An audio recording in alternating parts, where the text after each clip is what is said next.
तो आज हम डिस्कस करने जा रहे हैं एनएलएम और फ्रिक्शन के क्लास वर्क क्वेश्चंस के question number 8 onwards illustration number 8 पे काम करने जा रहे हैं। पीडीएफ लिंक इस वीडियो के डिस्क्रिप्शन में मैंने डाल रखा है, आप देख सकते हैं। क्वेश्चन है, अ 600 kg rocket is set for a vertical firing if the exhaust speed of gases is 1000 meter per second, calculate mass of gas ejected per second to supply the thrust needed to overcome the weight of rocket। तो यहाँ पे setup क्या है, let's say एक rocket है, इस rocket का मास मुझे गिवन है 600 kg और यहाँ पे इस रॉकेट को वर्टिकल फायरिंग करना है, मतलब सीधा रॉकेट ऊपर जाना चाहिए वाई डायरेक्शन में। आगे बोला है एग्जॉस्ट स्पीड ऑफ गैसेस। अब रॉकेट का प्रोपल्शन कैसे होता है, रॉकेट कैसे आगे बढ़ता है, इसको पूरा डिटेल में आपको सिखाया जाएगा centre of mass and collision chapter में। अभी के लिए सिंपल समझेंगे, ये जो गैस बाहर निकल रहा है, इस गैस की स्पीड मुझे कितनी गिवन है, is given as 1000 metre per second करके। मुझसे पूछा है mass of gas ejected per second, एक सेकेंड में कितना मास गैस का इजेक्ट हुआ है, mass ejected per unit time to supply the thrust needed to overcome the weight of rocket. जब ये रॉकेट से गैस जब बाहर निकलेगी, रॉकेट जो है इस गैस पे फोर्स नीचे लगाएगा और इन थर्ड लॉ को ओबे करते हुए ये गैस उतना ही फोर्स इस रॉकेट पे कहां लगाएगा, ऊपर लगाएगा, और उस फोर्स को आप नाम देते हो थ्रस्ट फोर्स करके।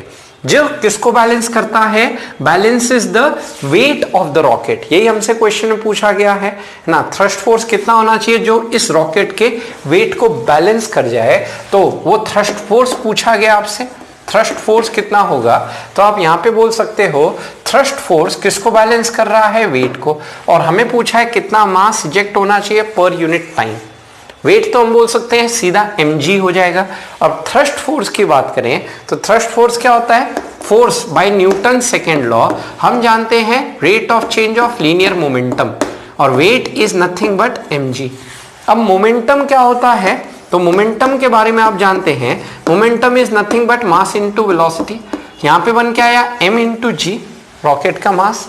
अब यहाँ पे हम कह सकते हैं v, ये जो रॉकेट से जो गैस निकल रही है एक कांस्टेंट स्पीड से निकल रही है, 1000 मीटर पर सेकेंड की स्पीड से। तो यहाँ v कांस्टेंट है इसलिए बाहर निकाल लिया, पर ये जो मास जो ये रॉकेट इजेक्ट आउट कर रहा है, ये मास रॉकेट का कांस्टेंट नहीं है, क्योंकि यहाँ से गैस जब निकलेगी इजेक्ट आउट होगी तो इसका मास घटेगा। तो यहाँ पे किसी टाइम t पे इस पे मास कुछ m होगा, तो कितना मास इजेक्ट आउट हुआ, dt टाइम में dm मास इजेक्ट आउट हुआ बराबर m इंटू जी। हमसे यही चीज पूछा गया है, that is mass ejected per unit time कितना होगा, which is nothing but mg divided by v। इस v को इसके नीचे लेके आ गए। अब मास कितना दिया है, मास रॉकेट का दिया है 600 kg, g की वैल्यू गिवन है 10 डिवाइडेड बाय v, स्पीड जिससे गैस निकल रही है इज 1000, सभी SI यूनिट में। 6000 बाई 1000 इज नथिंग बट 6। अब ये भी SI यूनिट में आएगा, दैट इज kg पर सेकेंड। तो यहाँ पे बोल सकते हैं गैस से, है ना, ये जो गैस इजेक्ट आउट हो रही है उसके चलते एक सेकेंड में कितना गैस निकल रहा है, let's say amount of gas 6 kg पर सेकेंड गैस इजेक्ट आउट हो रहा है। तो इस क्वेश्चन को एक बार फिर समझते हैं। एक रॉकेट दिया था, रॉकेट का मास था 600 kg, उस रॉकेट से गैस बाहर निकलती है 1000 मीटर पर सेकेंड से, जिसके वजह से ये रॉकेट गैस पे फोर्स नीचे लगाता है और न्यूटन के थर्ड लॉ से उतना ही फोर्स ये गैस इस रॉकेट पे ऊपर लगाएगा, और ये रॉकेट पे फोर्स ऊपर लग रहा है और रॉकेट पे ग्रेविटी mg नीचे लगाएगा, और ये बोला है वो थ्रस्ट फोर्स जस्ट वेट को बैलेंस कर जाएगा। तो थ्रस्ट फोर्स वेट को बैलेंस कर रहा है, रॉकेट के वेट को, दैट इज mg। अब थ्रस्ट फोर्स क्या होता है, थ्रस्ट फोर्स इस v dm by dt को कहते हैं थ्रस्ट फोर्स, है ना। ये हम आगे जाके डिस्कस करेंगे आपका centre of mass and collision chapter में। इसके बारे में और रॉकेट प्रोपल्शन का डिटेल डिस्कशन होगा। यहाँ पे वेरिएबल मास सिस्टम की बात होती है। जो मास है इजेक्ट हो रहा है पर यूनिट टाइम वो वैरी कर रहा है, और ये जो v है वो कांस्टेंट स्पीड हो गई, जिस कांस्टेंट स्पीड से ये गैस इस रॉकेट से बाहर निकल रही है। हमसे पूछा है mass ejected per unit time बताइए, तो इस v को इसके नीचे ले के आ गया, mg/v। मास है 600, g की वैल्यू 10, नीचे है v दैट इज 1000, यहां से निकल के आया 6 kg/s। ये था इलस्ट्रेशन 9 है। Consider a box of mass 10 kg resting on a horizontal table and acceleration due to gravity भी 10 मीटर पर सेकेंड स्क्वायर। एक बॉडी है, बॉडी का मास कितना दिया है 10 kg, ये रेस्ट कर रहा है एक हॉरिजॉन्टल टेबल पे। आगे लिखा है draw the FBD of the box, इस बॉक्स का एफबीडी बनाना है। तो एफबीडी में तरीका क्या होता है, पहले तो इस बॉक्स जिसका एफबीडी बनाना है उसको आइसोलेट करके अलग से उठा लो, ये रहा 10 kg। अब इस बॉक्स पे जितने भी फोर्स लग रहे हैं उस फोर्सेस को डायग्रामेटिक वे में शो करना है। तो सबसे पहले इस बॉक्स पे नीचे क्या लगेगा, इसका weight mg, that is mg किया जाए तो g की वैल्यू हमें 10 लेनी है बोला है, m की वैल्यू है 10, तो 10 into 10 is nothing but 100 Newton. अब हम क्या कह सकते हैं, ये ग्रेविटी इस बॉक्स पे फोर्स नीचे लगाएगा और जिसके कारण ये अर्थ के सरफेस को नीचे प्रेस करेगा।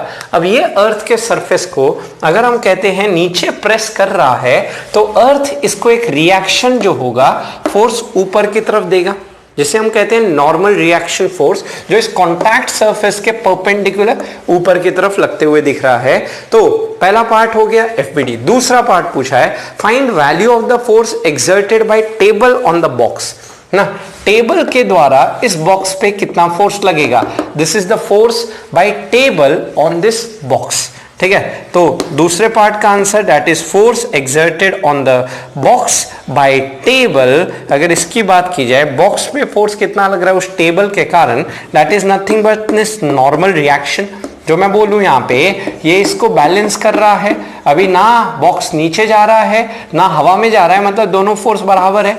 तो ये कितना फोर्स लगा रहा है ये टेबल इस बॉक्स पे, which is a normal reaction, जो हमारे पास आ गया 100 न्यूटन। नेक्स्ट है value of the force exerted bye box on the table. तो मैं बोल सकता हूं ये टेबल इस बॉक्स पे नॉर्मल ऊपर लगाता है, तो बाय थर्ड लॉ ये जो बॉक्स होगा इस टेबल पे उतना ही फोर्स नीचे लगाएगा।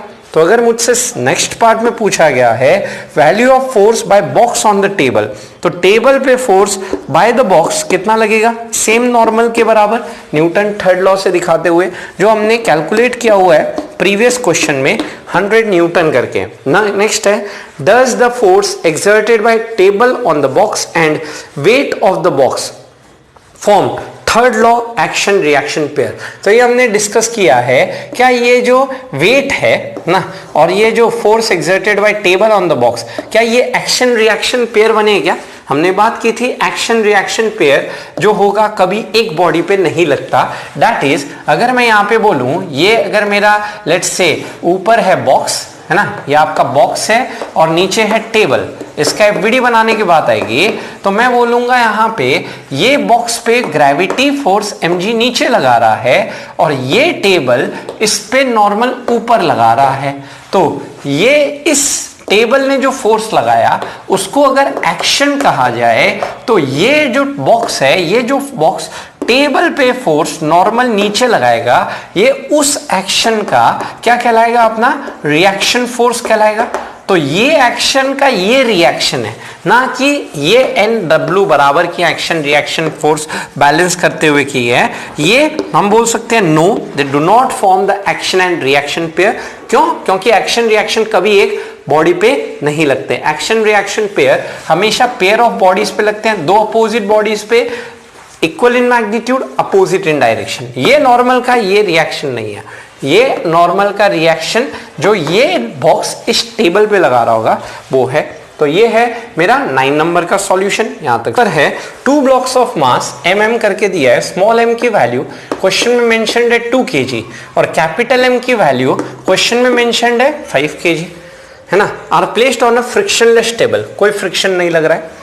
आगे लिखा है हॉरिजॉन्टल फोर्स ऑफ 35 न्यूटन, इन दोनों के बीच में है ना, लेट्स से कितना फोर्स लग रहा है, 35 न्यूटन का हॉरिजॉन्टल फोर्स लग रहा है अप्लाइड टू कैपिटल एम, इस कैपिटल स्मॉल एम पे लगाया गया है। Find the force of contact between the two blocks, इन दो ब्लॉक पे ना ये जो कॉन्टैक्ट फोर्स लग रहा है ना, find the force of contact between the two blocks है ना, जो भी ये इस पे नॉर्मल आगे लगाएगा और इन रिएक्शन ये इस पे नॉर्मल पीछे लगाएगा, वो हम कैलकुलेट करना चाहते हैं। और next table the force of contact remain same if F is applied to capital M.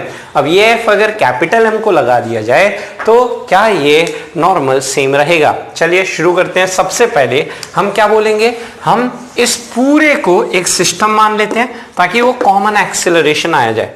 तो पूरे को एक सिस्टम मानते हुए, तो पूरे सिस्टम का मास अगर बोलूं 2 kg 5 kg, टोटल सिस्टम का मास निकल के आ गया 7 kg। और ये पूरा सिस्टम एक कॉमन एक्सेलरेशन से ए से आगे जा रहा है, क्योंकि जब इसको पुश करेगा तो ये भी है ना इसके रिएक्शन फोर्स के चलते आगे जाएगा, तो दोनों का एक्सेलरेशन सेम कह दिया जाए। अब इस पूरे को एक सिस्टम माना है, तो इस पूरे सिस्टम पे 35 न्यूटन फोर्स कहां लग रहा है, आगे की तरफ लग रहा है। और क्योंकि ये फ्रेम एक्सिलरेट हो रहा है, जिसके वजह से इस पे जो सूडो फोर्स लगना चाहिए एम ए, वो पीछे की तरफ लगना चाहिए। मास 7, एक्सिलरेशन ए, तो पीछे की तरफ सूडो फोर्स लगेगा 7a कर दिया जाए। तो यहाँ पे हम बैलेंस करते हैं पीछे के फोर्स को आगे के फोर्स से, तो 7a बराबर 35, एक्सिलरेशन निकल के आया 5 मीटर पर सेकेंड स्क्वायर। ये तो मेरा लेट्स से हो गया ना, एक्सेलरेशन निकाल लिया, वो कॉमन एक्सेलरेशन जिससे दोनों मूव कर रहे हैं। अब क्या करते हैं, इन दोनों का सेपरेट एफबीडी बनाते हैं, 2 kg का अलग से एफबीडी बनाते हुए, एंड सिमिलर वे में मेरा 5 kg का अलग से एफबीडी बनाया जाए ना। और उसको देखते हैं, तो सबसे पहले एफबीडी बनाना है तो हम इनको आइसोलेट कर लिए, और फिर सबसे पहला फोर्स जो इस पे बनाया जाएगा that is its weight, that is 20 kg and 50 kg। Next मैं बोलता हूं दोनों सेम एक्सेलरेशन ए से आगे की तरफ जा रहे हैं। ए से जो हमने कैलकुलेट करके निकाला है इस 5 मीटर पर सेकेंड स्क्वायर करके, दोनों का एक्सेलरेशन कितना आगे की तरफ 5 metre per second square. Next हम कह सकते हैं ये जो 35 न्यूटन लग रहा है ये 2 kg वाले पे लग रहा है, तो 2 kg वाले पे x डायरेक्शन में जो फोर्स लग रहा है वो कितना लग रहा है आपका 35 न्यूटन फोर्स लग रहा है हॉरिजॉन्टल डायरेक्शन में आगे की तरफ। अब हम बात करते हैं नेक्स्ट, सूडो फोर्स लगा देंगे, तो 5 से आगे जा रहा है तो सूडो पीछे ma किया जाए, तो 2 × 5 10 न्यूटन पीछे लगेगा। उसी तरह से ये 5 से आगे जा रहा है तो इस पे सूडो फोर्स हम कह सकते हैं 5 × 5 25 न्यूटन लेट्स से आपका पीछे की डायरेक्शन में लगेगा। ये सूडो फोर्स लगा दिया। अब आते हैं इसके रिएक्शन फोर्स की बात करने, तो ग्राउंड जो है इस पे नॉर्मल रिएक्शन N1 ऊपर देगा, तो मैं बोल सकता हूं ग्राउंड इस पे N1 ऊपर दिया। उसी तरह से ग्राउंड इस 5 kg पे लेट से N2 नॉर्मल रिएक्शन ऊपर की तरफ देगा, क्योंकि ग्राउंड को पुश करेगा तो ग्राउंड इसको नॉर्मल ऊपर देगा। तो इस पे नॉर्मल N2 ऊपर लगा। उसके बाद कह सकते हैं ये जो है ना, जैसे इस बॉडी के अगर देखते हैं तो ये आपका एक्सेलरेशन आगे जा रहा है, ऐसे समझोगे तो आगे जा रहा है तो कोई आगे फोर्स लगना चाहिए, तो इसको आगे एक्सेलरेट करेगा। वो आगे कौन सा फोर्स लगेगा, वो इन दोनों के बीच जो नॉर्मल रिएक्शन लगेगा N3 जो हम कह रहे हैं, ये इसको पुश जब आगे करेगा तो इस पे नॉर्मल N3 मेरा आगे लगेगा, और न्यूटन के थर्ड लॉ से उतना ही N3 फोर्स हमारा कहां लगेगा, इस मास के कारण कैपिटल M के कारण स्मॉल m पे पीछे की तरफ लगेगा। ये रहा N3 फोर्स। अब क्या कीजिए, फोर्स बैलेंस कीजिए x डायरेक्शन y डायरेक्शन में। चलिए शुरू करते हैं। तो सबसे पहले y डायरेक्शन में इसके लिए बैलेंस किया जाए, ऊपर की तरफ N1 नीचे की तरफ 20, तो पहला तो रिजल्ट सीधा आ गया N1 बराबर 20 न्यूटन। ये मेरा फर्स्ट पार्ट का आंसर। दूसरा मैं बोलता हूं x डायरेक्शन बैलेंस किया जाए, तो x डायरेक्शन में आगे की तरफ 35 और पीछे की तरफ 10 + N3, तो यहां से हम बोल सकते हैं N3 मेरे पास निकल के आ गया 35 - 10 विच इज 25 न्यूटन। तो मैं बोल सकता हूं कि इन दोनों में जो नॉर्मल रिएक्शन लग रहा होगा वो 25 न्यूटन है। नेक्स्ट आ जाओ, इस केस में y डायरेक्शन बैलेंस करोगे, N2 बराबर मेरे पास आ गया 50 Newton, and similarly horizontal balance करते हुए आगे की तरफ N3 को पीछे का 25 न्यूटन बैलेंस कर जाएगा, तो N3 बराबर निकल के आ गया 25 न्यूटन। सेम आना चाहिए, यहां से जो N3 आया 25, वही N3 यहां से 25 आना चाहिए। अगर दो अलग अलग आंसर आ रहे हैं मतलब कहीं कैलकुलेशन में मिस्टेक की गई है। तो फिर से इस क्वेश्चन को अप्रोच करते हैं। 2 kg 5 kg का FBD बनाने गया, ये रहा। पहले नीचे mg 20 और 50 लगा। फिर हम बोल रहे हैं ये एक्सेलरेशन सेम कॉमन एक्सेलरेशन से मूव करेंगे, जिसको हमने निकाला कैसे, ये 7 kg पे a आगे लगेगा तो सूडो 7a पीछे, और इस m मास पे लेट्स से आपका 35 आगे लग रहा था तो दोनों को सिस्टम बोल देता तो पूरे सिस्टम पे 35 आगे, 7a को 35 के बराबर करते हुए वो कॉमन एक्सेलरेशन आ गया 5। एक्सेलरेशन 5 आया, सूडो फोर्स इस पे 10 पीछे, एक्सेलरेशन 5 आया, इस पे सूडो फोर्स 25 पीछे। ग्राउंड इसको नॉर्मल N1 ऊपर देगा, ग्राउंड इसको N2 नॉर्मल ऊपर देगा, जो वैसे निकालना नहीं था हमें, बस निकालना क्या था, इन दोनों के बीच कांटेक्ट फोर्स निकालना था। तो ये 35 इस पे जब लगेगा तो ये इसको पुश N3 से आगे करेगा और ये इसको N3 से आगे पुश करेगा, तो इन रिएक्शन ये इसको N3 से पुश पीछे की तरफ करेगा।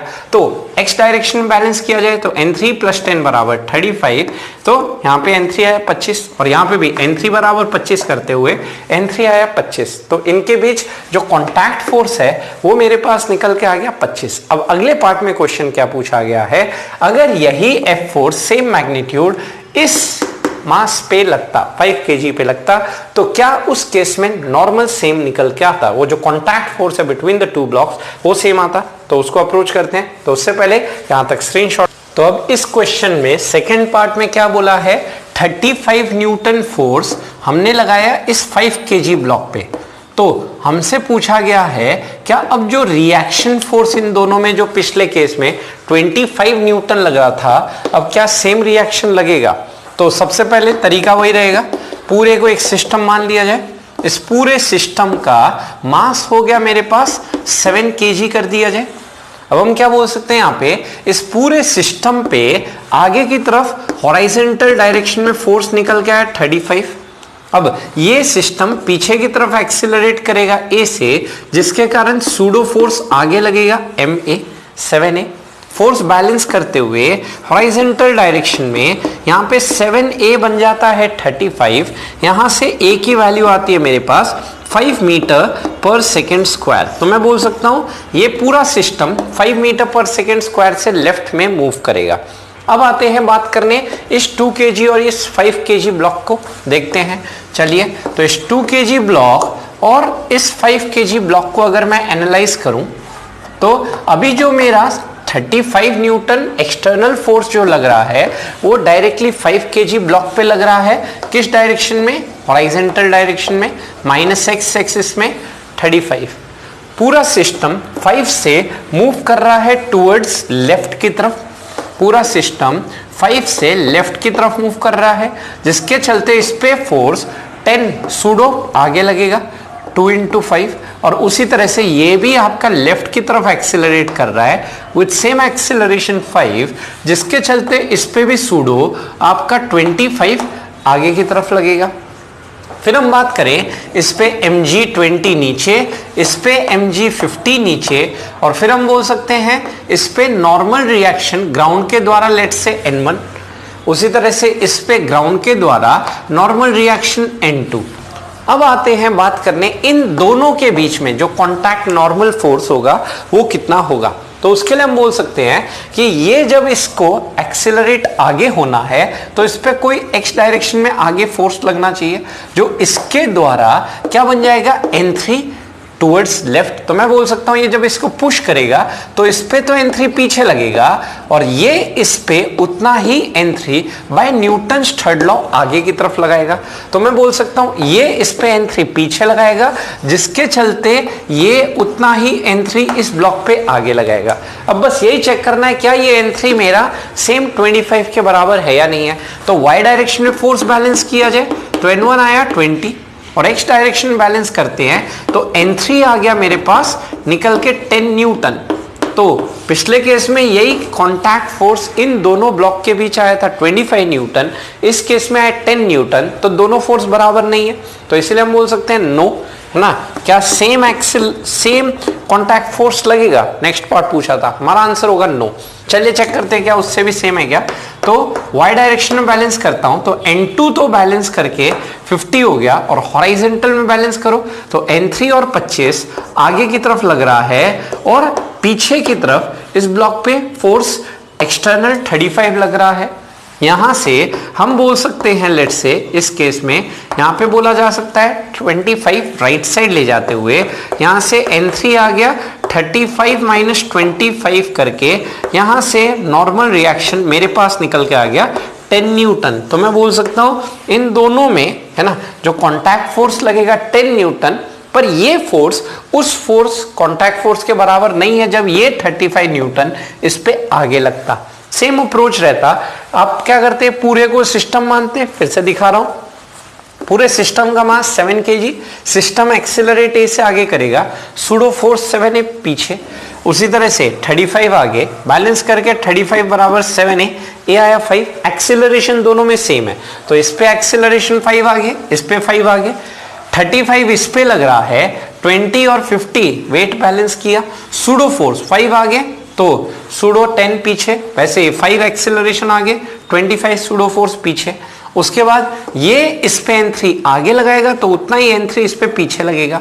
N1 बैलेंस करके 20 और N3 बैलेंस करके 10, वैसे यहाँ पे N2 बैलेंस करके 50 और 35 को N3 प्लस 25 कर दिया जाए तो N3 निकल के आ गया मेरे पास 10 न्यूटन। तो ये है मेरा 10 नंबर का solution.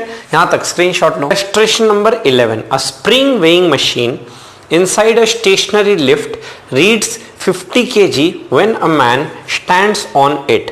What would happen to the scale reading if the lift is moving upward with constant velocity and with constant acceleration? तो यहाँ पे हमें बोला गया है एक लेट्स से वेइंग मशीन रखी गई है, ये weighing machine spring weighing machine है, इस पे बोला गया है इनसाइड अ स्टेशनरी लिफ्ट, ना अभी लिफ्ट स्टेशनरी है और ये लिफ्ट के अंदर एक आदमी खड़ा हुआ है। इस आदमी का मास कितना है? 50 kg का मास दिया हुआ है। What would happen to the, let's say अगर मैं इसका ट्रू वेट अगर कहूं, ट्रू वेट क्या हो जाएगा? ट्रू वेट हो जाएगा आपका जो ये स्प्रिंग वेइंग मशीन इस पे नॉर्मल है ना, जो इस पे लगेगा वो आपका ट्रू वेट बन जाएगा n। जो यहाँ पे हम देख सकते हैं इस पे 500 न्यूटन नीचे लगेगा तो ये इस पे नॉर्मल n ऊपर देगा, जो किसको बैलेंस करेगा? इस 500 को बैलेंस करेगा। और वेइंग मशीन क्या मेजर करते हैं? Force exerted on it. तो ये इस पे n जो नीचे देगा उतना ही नॉर्मल इसके द्वारा ऊपर लगेगा। तो ये ट्रू वेट, अभी स्टेशनरी लिफ्ट है तो उस केस में ट्रू वेट जो नॉर्मल हो जाएगा आपका 500 न्यूटन निकल के आ जाएगा। ये तो मेरा फर्स्ट पार्ट का आंसर। तो फर्स्ट पार्ट में जब बोला गया है कि अब इसमें फर्स्ट पार्ट में बोला है what would happen to the scale reading, तो इस स्केल की है ना, लेट्स से इस वेइंग मशीन का जो रीडिंग होगा वो कितना रीडिंग होगा, इसको कैलिब्रेट ऐसे करेंगे कि वो इसके मास को मेजर करे। तो 500 न्यूटन के करस्पॉन्डिंग कितना मास आएगा? 50 kg मास आएगा। अब इसके फर्स्ट पार्ट में है what would happen to the scale reading if lift is moving upward with constant velocity. तो फर्स्ट पार्ट में अगर यही सेम लिफ्ट मूव करती है ऊपर की तरफ कांस्टेंट वेलोसिटी से, तो यहां पे हम बोल सकते हैं कि एक्सीलरेशन कितना हो जाएगा? 0। Constant velocity means acceleration 0। तो उस केस में कहा जा सकता है कि ये जो मैन है 50 kg का, इस 50 kg मैन पे वही नॉर्मल जो लगेगा वो बैलेंस करेगा इसके वेट 500 को। तो यहाँ पे एक्सीलरेशन 0 है, इनर्शियल फ्रेम है, तो इस केस में नॉर्मल निकल के आएगा 500 न्यूटन।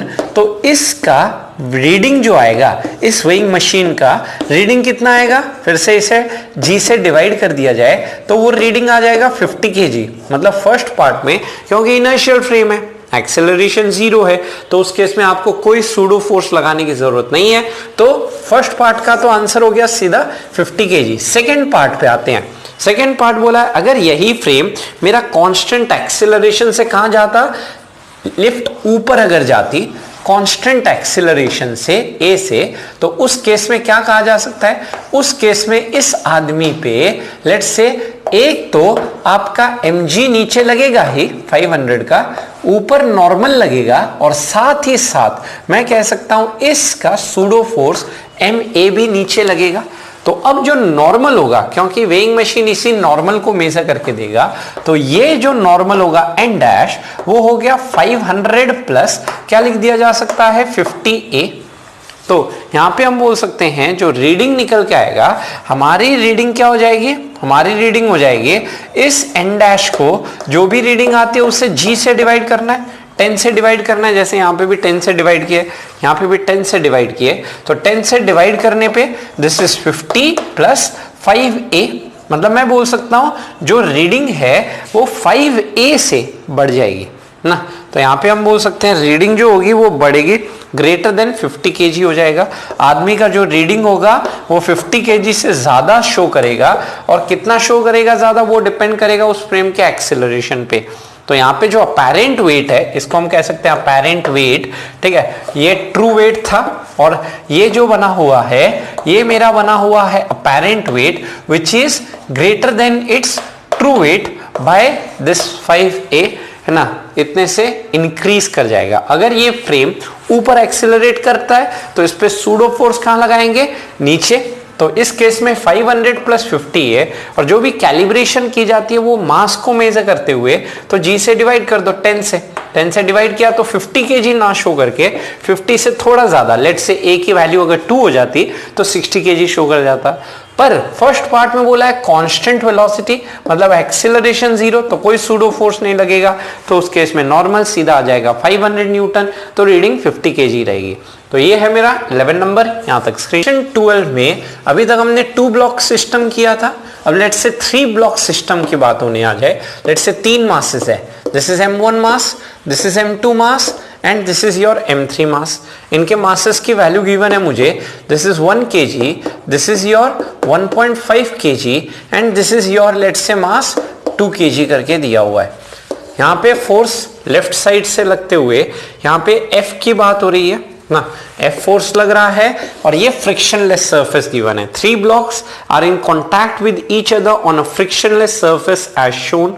Find first part में horizontal force F needed to push the blocks as a single unit with an acceleration of 4 meter per second square। तो फर्स्ट पार्ट में बोला है ये F फोर्स कितना लगे ताकि ये पूरा सिस्टम, है ना, इसको अगर कंबाइंड सिस्टम ले लिया जाए जिसका मास हो जाएगा 2 + 1 + 1.5 दैट इज 4.5 kg। इस पूरे सिस्टम को हम बोल रहे हैं सिंगल यूनिट, है ना, मतलब एक कॉमन एक्सेलरेशन, दैट इज कितना acceleration 4 metre per second square से आगे की तरफ मूव कराया जा सके। तो उस केस में F की वैल्यू कितनी होनी चाहिए, तो इस पूरे सिस्टम पे तो F आगे लग रहा है, और हम कह सकते हैं कि आगे की तरफ एक्सेलरेशन है तो उसके करस्पॉन्डिंग सूडो फोर्स पीछे ma। तो 36/2 ये आ गया 4.5 × 4 करोगे तो ये निकल के आएगा तुम्हारा 18 करके। तो ये फोर्स कितना हो जाएगा, एक्स डायरेक्शन में बैलेंस किया जाए, जैसे सूडो लगा दिया तो मेरा फोर्स निकल के आ गया 18 न्यूटन। वो फोर्स जिसके चलते ये पूरा सिस्टम एक कॉमन एक्सेलरेशन से मूव करेगा, ये आया निकल के 18 न्यूटन, पहले पार्ट का आंसर। दूसरा पार्ट बोला है resultant force on each block, her block पे नेट फोर्स कितना लगेगा। नेट फोर्स मतलब हम लेट्स से जो भी इसका एफबीडी बना के इस फोर्सेस को रिजॉल्व करते हैं, तो करते हैं। एंड नेक्स्ट है magnitude of contact force between the 2 blocks. तो resultant force on each block and magnitude of contact force on each block, चलिए चेकआउट करते हैं। तो इन 3 ब्लॉक को अलग अलग दिखाते हुए, तो यहाँ पे हम बोल सकते हैं सबसे पहले ये है अपना 1 kg वाला ब्लॉक, ये मेरा बना हुआ है दिस इज 1.5 kg वाला ब्लॉक, एंड ये मेरा मास बना हुआ है 2 kg वाला ब्लॉक। तो सबसे पहले हम यहाँ पे इनका क्या ड्रॉ कर लेते हैं, इनके वेट की बात कर लेते हैं। दैट इज यहाँ पे है 10 न्यूटन, यहाँ पे है 15 न्यूटन, और ये बना हुआ है 20 न्यूटन। अब नेक्स्ट हम बात करते हैं, पूरा सेटअप सेम एक्सेलरेशन से मूव कर रहा है, let's say 4 metre per second square. इसी केस में ये सेम एक्सेलरेशन 4 से हॉरिजॉन्टल डायरेक्शन में आगे की तरफ जा रहा है 4। तीनों केस में एक्सेलरेशन सेम होगा, कॉमन एक्सेलरेशन यहाँ क्वेश्चन में बोला गया है ना। सेकेंड पार्ट बोला है resultant force on each block बताइए। तो नेट फोर्स सभी ब्लॉक पे कितना होगा ये हम चेक करना चाहते हैं। तो लेट्स से 4 अगर आगे की तरफ ले लिया जाए तो इस पे सूडो फोर्स ma पीछे लगाते हुए 4 × 1, उसी तरह से इस पे सूडो फोर्स 4 × 1.5 6 पीछे की तरफ आया, और उसी तरह से इस पे सूडो फोर्स 4 × 2 मेरा पीछे की तरफ 8 निकल के आ गया। नेक्स्ट चीज हम चेक करते हैं, ये जब इसको पुश करेगा तो ये जो फोर्स F लग रहा है वो तो डायरेक्टली बस इस 1 kg ब्लॉक पे लग रहा है, और ये जब इसको पुश करेगा तो ये पुश इसको लेट्स से N1 से आगे करेगा, तो उतना ही N1 ये इस पे पीछे की तरफ लगाएगा।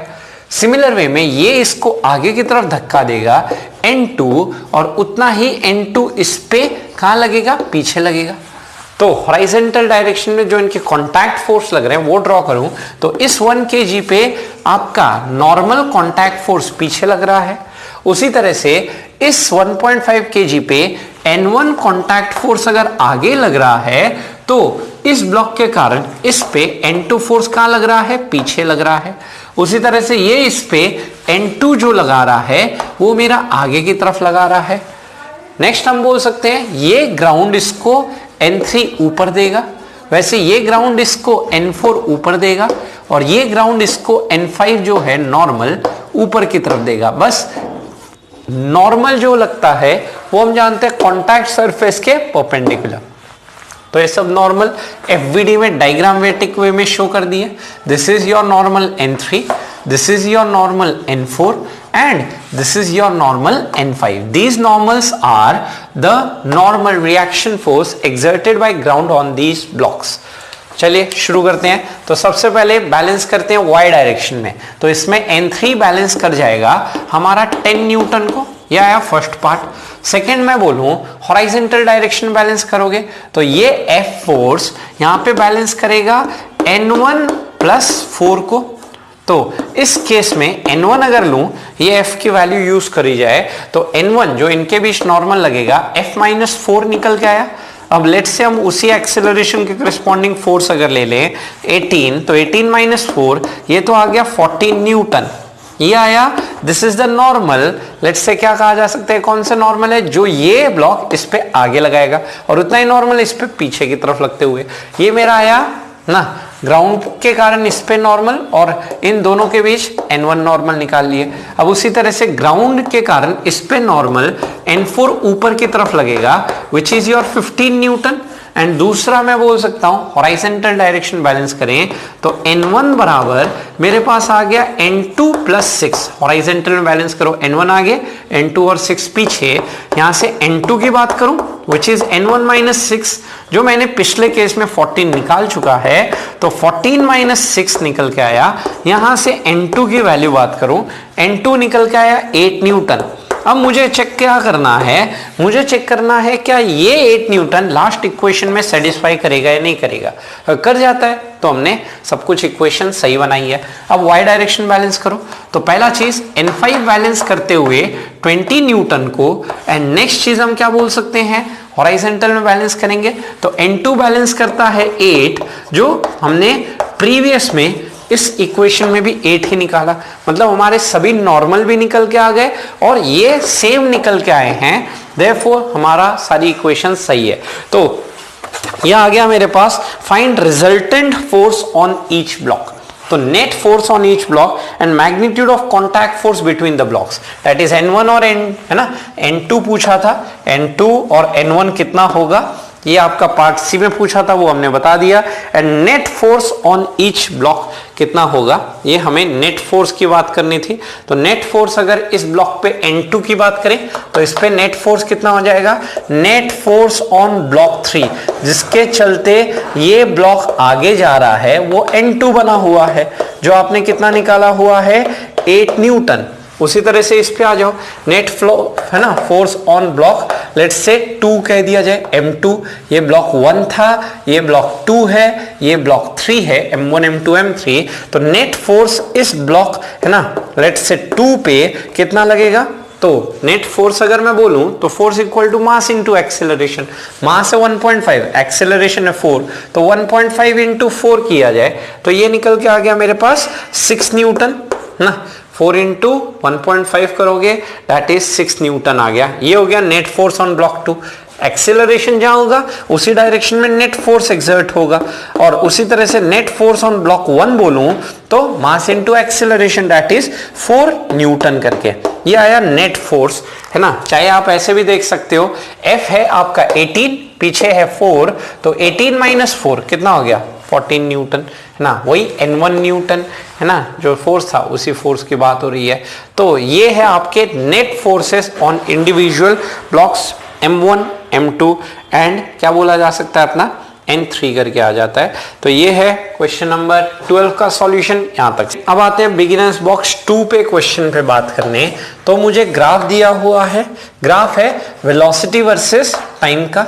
ग्राफ कुछ ये रहा ना, एक आपका ग्राफ कुछ ऐसे दिखाते हुए, ये 2 है, फिर ये आपका 8 है, ये बना हुआ है 10 और ये है तुम्हारा 14 करके, ये है आपका 20, this is in metre per second, और यहाँ पे जो टाइम है वो मेरे पास बना हुआ है सेकेंड्स में।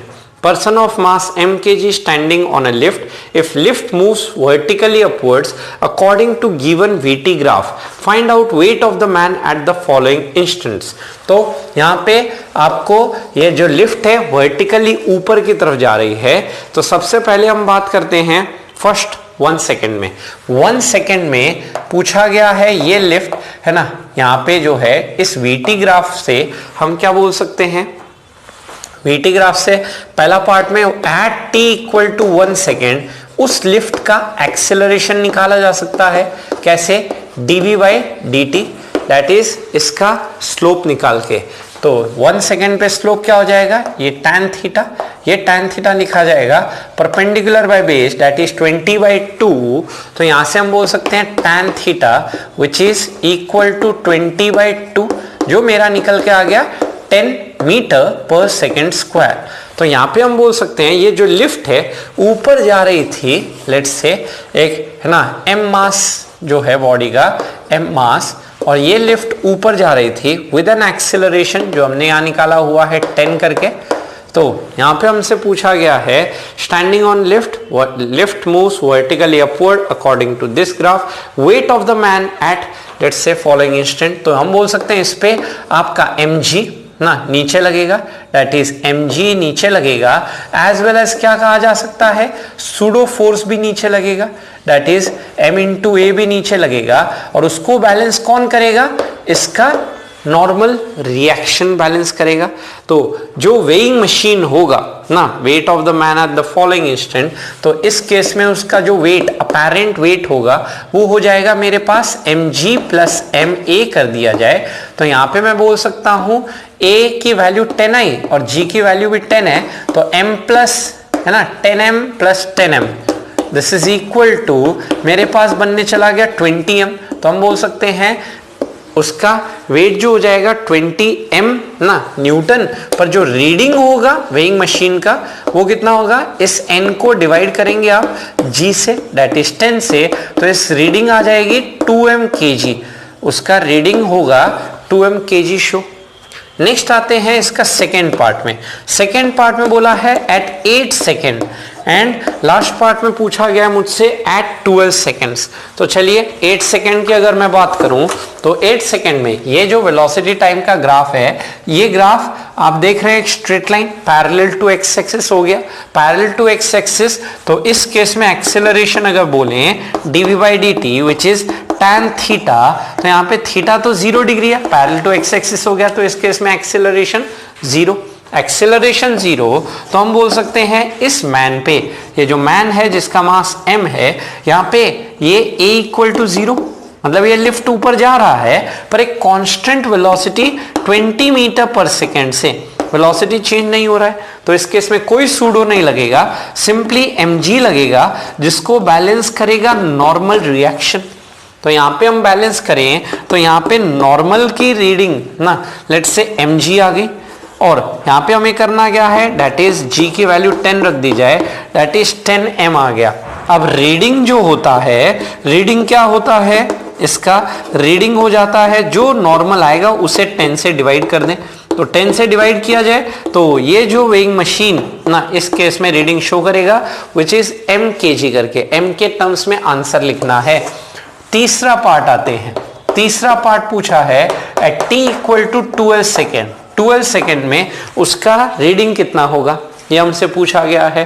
तो 12 सेकेंड की बात करूं, 12 सेकेंड कहीं यहाँ पे है, तो इस केस में अगर बोले इस ग्राफ का स्लोप ये tan थीटा, तो ये tan थीटा कहां से आएगा, ये हम जानते हैं यहाँ पे एक ऑब्ट्यूज एंगल बनता दिख रहा है, तो tan अल्फा तो निकल के आ जाएगा मेरे पास। tan alpha perpendicular by base किया जाए तो tan alpha is equal to perpendicular is 20, base is आपका 4, यहाँ पे दिख रहा है, तो 20/4 करता हूं विच इज इक्वल टू 5। पर मेरा जो स्लोप है लाइन का, जो यहाँ पे एक्सेलरेशन रिप्रेजेंट कर रहा है, वो स्लोप है tan थीटा, जो मैं कह सकता हूं थीटा जो होगा वो 180 माइनस अल्फा कहलाएगा, और tan 180 माइनस अल्फा ये बन जाएगा माइनस tan अल्फा। तो यहां से एक्सेलरेशन हमारा निकल के आ जाएगा is equal to minus tan alpha, जिसकी वैल्यू हमने ऊपर निकाली है 5, तो एक्सेलरेशन आ गया निकल के -5 करके। मतलब ये जो है ये ऊपर की तरफ -5, मतलब ये एक्सेलरेशन ऊपर नहीं, इसका एक्सेलरेशन 5 कहाँ है, नीचे, तो 5 नीचे है। तो यहाँ पे बोल सकते हैं इस m मास के केस में आपका नॉर्मल रिएक्शन ऊपर, वेट mg नीचे, और साथ साथ में क्या बोल सकते हैं सूडो फोर्स ma भी ऊपर लगेगा, क्योंकि अगर a से नीचे एक्सेलरेट कर रहा है तो सूडो ऊपर लगेगा। तो यहाँ पे हम बैलेंस करने जाए तो n प्लस ma बैलेंस करेगा मेरा mg को। अब a की वैल्यू 10 रख दे, यहाँ पे हम लिख सकते हैं a की वैल्यू मेरे पास निकल के आई 5, तो 5m, और g की वैल्यू मेरे पास बनी हुई है 10, दिस इज 10m, है ना। तो यहाँ पे हम पुट करते हैं, तो इस केस में मास जो आएगा चेक करते हैं, तो 10m minus 5m is 5m। पर मुझसे क्या पूछा है, रीडिंग कितना होगा उस आदमी का, तो रीडिंग की बात करूं तो आपको करना क्या है, उस नॉर्मल रिएक्शन को 10 से डिवाइड कर दो, दैट इज 0.5 mkg करते हुए, मतलब पहले जो रीडिंग था उसका आधा ना, पहले mkg था true wait, apparent wait m/2 हो जाएगा। तो इस क्वेश्चन को एक बार फिर से समझते हैं। तो first, second, 8 second and 12 second पे हमसे क्या पूछा गया है, रीडिंग कितना होगा। तो सबसे पहले 1 सेकेंड की बात करें तो 1 सेकेंड के केस में मैं क्या बोल सकता हूं, यहाँ पे इस वेलोसिटी टाइम ग्राफ का स्लोप मुझे एक्सेलरेशन देगा, और लिफ्ट का एक्सेलरेशन पता चल जाएगा, फिर सूडो फोर्स की बात करेंगे तो एक्सेलरेशन dv/dt tan थीटा, इस लाइन का slope tan theta perpendicular by base से निकाला गया 20/2 करके, तो 20/2 विच इज 10, तो एक्सेलरेशन 10 ऊपर आया, तो mg नीचे, सूडो ma नीचे, और नॉर्मल ऊपर की तरफ, तो नॉर्मल बैलेंस करता है mg प्लस ma, g की वैल्यू 10, a की value 10, 10m plus 10m 20m निकल के आ गया। अब ये रीडिंग जो होगा वो n/10 कर देना है, 20m को 10 से डिवाइड कीजिए 2 kg। नेक्स्ट आते हैं 8 सेकेंड पे बात करने।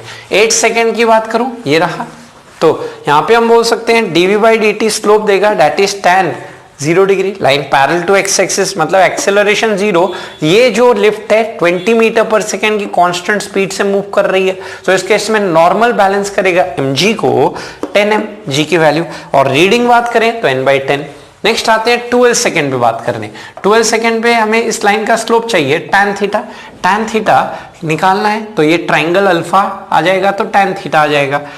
ये है perpendicular by base, that is ये 4 है, ये 20 है, तो 20/4 5, एक्सेलरेशन tan थीटा है ना, जो हमें देगा वो स्लोप, तो थीटा कहां से आएगा 180 माइनस अल्फा, और tan 180 minus alpha minus tan alpha होता है, tan अल्फा की वैल्यू 5 रखते हुए -5। अब यहाँ पे -5 आने का मतलब ऊपर की तरफ एक्सेलरेशन नहीं है, एक्सेलरेशन नीचे है, दैट इज 5 का, तो 5m, यहाँ पे 10m, n की वैल्यू आई 5m, तो normal by 10 that is m/2 kg बोल दिया जा सकता है। तो थर्ड पार्ट में रीडिंग जो हो गया उसका m/2 kg करके आया। ये था बिगिनर्स बॉक्स 2 का क्वेश्चन नंबर 1, यहाँ तक स्क्रीन। बिगिनर्स बॉक्स 2 का क्वेश्चन नंबर 2 आते हैं। क्वेश्चन 2 कुछ इस तरह से, 2 kg, 3 kg, 5 kg, इस पे 10 न्यूटन फोर्स आपका हॉरिजॉन्टल एक्स डायरेक्शन लग रहा है। इस टाइप का क्वेश्चन हम अभी पीछे में किए भी थे। तो क्वेश्चन पूछा है find acceleration of the system, इस पूरे सिस्टम का कॉमन एक्सेलरेशन बताइए and the contact force between 2 kg and 3 kg, 3 kg and 5 kg, 2 और 3 के बीच contact force और 3 और 5 के बीच contact force। तो सबसे पहले इस पूरे सिस्टम का combined mass 2, 3, 5 करके आ गया 10 kg और इस पूरे सिस्टम पे 10 न्यूटन फोर्स आगे की तरफ लग रहा है, लेट्स से कहा जा सकता है। अब जिस डायरेक्शन में फोर्स लगेगा उसी डायरेक्शन में सिस्टम का कॉमन एक्सेलरेशन a। अब हम क्या कह सकते हैं, सूडो फोर्स ma पीछे लगाते हुए 10a बैलेंस करेंगे तो 10 बराबर 10a लिख दिया जाए तो यहां से अपना a की वैल्यू निकल के आ गई इज इक्वल टू, हम कह सकते हैं 1 करके आ गया, 10 से 10 कैंसल्स आउट, तो कॉमन एक्सेलरेशन पहला पार्ट का आंसर तो आ गया सीधा 1 metre per second square. Next आते हैं इन दोनों के बीच, और इन दोनों के बीच कॉन्टैक्ट फोर्स पूछा गया है। चलिए अब इनका एफबीडी बनाते हुए 2 kg 3 kg एंड मेरा 5 kg का एफबीडी बनाने जा रहा हूं। तो 2 kg 3 kg 5 kg का एफबीडी में सबसे पहले दोनों है ना, इन पे जो ग्रेविटी वेट लगेगा वो बना दिया जाए 20 30 50। नेक्स्ट हम कह सकते हैं अगर ये 1 से आगे की तरफ एक्सेलरेट हो रहा है और ये भी 1 से आगे एक्सेलरेट हो रहा है, ये भी 1 से आगे की तरफ एक्सेलरेट हो रहा है, तो यहां पे कहा जा सकता है इस पे सूडो फोर्स ma 2 पीछे, इस पे सूडो फोर्स 3 into 1 3 पीछे, और इस पे सूडो फोर्स 5 into 1 5 पीछे। सूडो फोर्स बना लिए। नेक्स्ट है 10 न्यूटन जो फोर्स लग रहा है वो आपका 2 kg पे लग रहा है, 10 न्यूटन फोर्स। नेक्स्ट हम बोल सकते हैं ग्राउंड इस पे N1 ऊपर देगा, वैसे ग्राउंड इस पे N2 ऊपर देगा, और वैसे ग्राउंड इस पे N3 फोर्स ऊपर की तरफ देगा। तो ग्राउंड के द्वारा इन पे जो नॉर्मल रिएक्शन हो रहा है वो भी ड्रॉ कर दिया, भले ही नहीं पूछा पर हमने ड्रॉ कर दिया क्योंकि एफबीडी में हम कंप्लीट एफबीडी बनाने की बात कर रहे हैं। नेक्स्ट हम बात करेंगे ये जो 2 kg इस 3 kg पे N3 नॉर्मल आगे देगा, N3 तो हो गया यहाँ पे, इसे N4 कह देते हैं, तो इन रिएक्शन ये उतना ही N4 नॉर्मल इसको कहाँ देगा, पीछे। दैट इज मैं बोल सकता हूं ये इसको N4 नॉर्मल आगे देगा, तो इन रिएक्शन ये इसको N4 नॉर्मल कहाँ देगा, पीछे। उसी तरह से हम कह सकते हैं ये इसको 3 kg 5 kg को N5 नॉर्मल आगे देगा, तो ये इसको N5 नॉर्मल कहाँ देगा, पीछे की तरफ दे रहा होगा। चलिए तो यहां पे हम बोल सकते हैं ये इसको N5 नॉर्मल अगर आगे देता है तो इन रिएक्शन ये इसको N5 नॉर्मल हमारा पीछे देता है। अब बैलेंस करते हैं तो y डायरेक्शन बैलेंस करते हुए N1 बैलेंस किया 20, भले ये नहीं पूछा है, this is the normal exerted by है ना ग्राउंड ऑन दिस 2 kg, और फिर x डायरेक्शन बैलेंस करते हैं तो N4 प्लस 2 बैलेंस करता है 10 को, तो N4 दैट इज 8 न्यूटन। तो ये मेरा फर्स्ट पार्ट का है ना आंसर आया, that is normal between 2 and 3 kg which is 8 Newton. Next आते हैं सिमिलर वे में, इसमें ग्राउंड इस 3 kg को नॉर्मल कितना देगा, तो N2 इज 30 न्यूटन हो गया।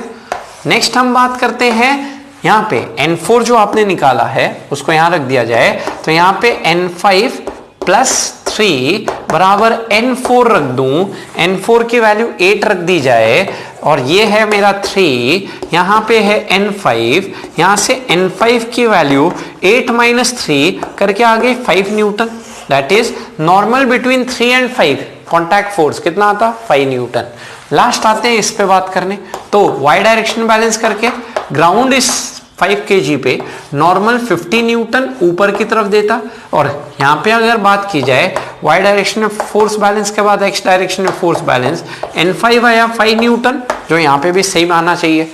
तो पहला पार्ट पूछा था कॉमन एक्सेलरेशन, पूरे सिस्टम को एक कंबाइंड मानते हुए 2 3 5 का combined mass is 10 kg, 10 Newton आगे लग रहा है इस पूरे सिस्टम पे, तो एक्सेलरेशन भी आगे होगा, सूडो पीछे करते हुए 10 बराबर 10 है, कॉमन एक्सेलरेशन आया 1। अब आते हैं इस 2 kg 3 kg 5 kg के एफबीडी बनाते हुए 20 30 50 पहले नीचे लगा दिया, पूरे 1 से आगे एक्सेलरेट कर रहे थे, 2 3 और 5 सूडो पीछे लगा दिया, ग्राउंड के द्वारा इन पे नॉर्मल N1 N2 N3 ऊपर कर दिए। उसके बाद ये इस पे N4 आगे लगाएगा तो इन रिएक्शन उतना ही N4 पीछे, वैसे ये इस पे N5 आगे लगाएगा तो इन रिएक्शन ये इस पे N5 पीछे। y डायरेक्शन बैलेंस करो, N1 20 N2 30 और N3 50। एक्स डायरेक्शन बैलेंस करें तो n4 प्लस 2 बराबर 10, n4 आया 8, n4 यहां रख देना तो n5 प्लस 3 बराबर n4, 8 रखे, 8 माइनस 3 5, और वैसे यहां बैलेंस कर दिया जाए तो n5 निकल के आ गया 5। ये था बिगिनर्स बॉक्स 2 का क्वेश्चन 2। यहां तक है बिगिनर्स बॉक्स 2 का आखिरी क्वेश्चन 3 पे बात करने। ये कुछ 5 कंबाइंड सिस्टम मास है।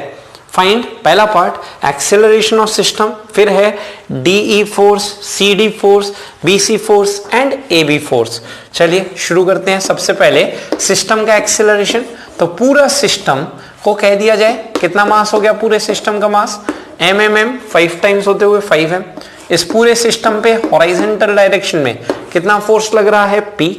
अब ये पूरा सिस्टम A से अगर एक्सेलरेट आगे करेगा तो इस पे सूडो फोर्स 5m इंटू ए पीछे लगेगा। तो एक्सेलरेशन में बैलेंस है ना पता करूं तो P बराबर 5m a कर दिया जाए तो यहां से वो कॉमन एक्सेलरेशन निकल के आ गया is equal to P divided by 5m। यह आया मेरा फर्स्ट पार्ट का आंसर। नेक्स्ट आते हैं DE के बीच में, है ना, कितना लगेगा, लेट्स से कॉन्टैक्ट फोर्स, ये हम चेक करना चाहते हैं। तो सेकेंड पार्ट में हम बोल सकते हैं D और E, तो मैं E का FBD बनाता हूं, बस E वाले का FBD, है ना, ताकि मुझे क्या मिल जाएगा, D के द्वारा E पे कितना फोर्स लगेगा। इस पे अगर आगे लगेगा FDE तो हम कह सकते हैं ये एक्सेलरेट आगे जो कर रहा है कितने एक्सेलरेशन से, P बाय 5m से। हम बोल सकते हैं ये जो है पूरा एक्सेलरेट आगे करेगा तो ये है ना इस पे नॉर्मल जो है FDE आगे लगाएगा तो उतना ही नॉर्मल इस पे पीछे लगेगा। तो इस पे कितना फोर्स आगे लगेगा, FDE, है ना, वो नॉर्मल हम लेट्स से N1 कह देते हैं।